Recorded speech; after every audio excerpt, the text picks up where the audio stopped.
بس اب تو شہر خاموشاں میں گھر بنے گا میاں، بس اب تو شہر خاموشاں میں گھر بنے گا میاں، یہ عمر گزری ہے کاغذ پہ گھر بناتے ہوئے، یہ عمر گزری ہے کاغذ پہ گھر بناتے ہوئے۔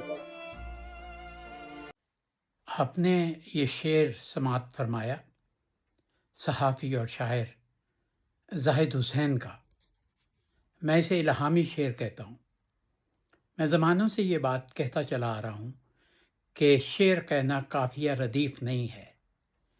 شاعر جو حقیقی شاعر ہو وہ آنے والے زمانوں کی خبر دیتا ہے، اور زاہد حسین نے آنے والے زمانوں کی نہیں، آنے والے لمحوں کی خبر دی۔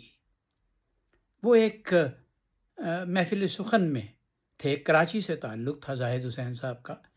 شاعر کے طور پر یوں تو بہت زیادہ معروف نہیں تھے، صحافی کے طور پر معروف تھے، لیکن بعض اوقات انسان اپنی زندگی میں کوئی ایک شعر ایسا کہہ جاتا ہے جو اس کی تمام زندگی کا احاطہ کر جاتا ہے۔ یہ شعر زاہد حسین نے اپنی وفات سے یوں سمجھیے کہ چند ہی لمحے پہلے پڑھا تھا کہ پھر انہیں ہارٹ اٹیک ہوا اور وہ اپنے خالق حقیقی سے جا ملے۔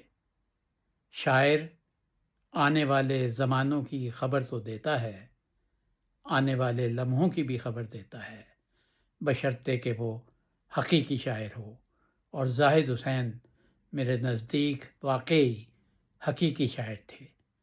یہ شعر انہی کی زبانی آپ نے شروع میں بھی سنا تھا اور اب آخر میں بھی سنیے۔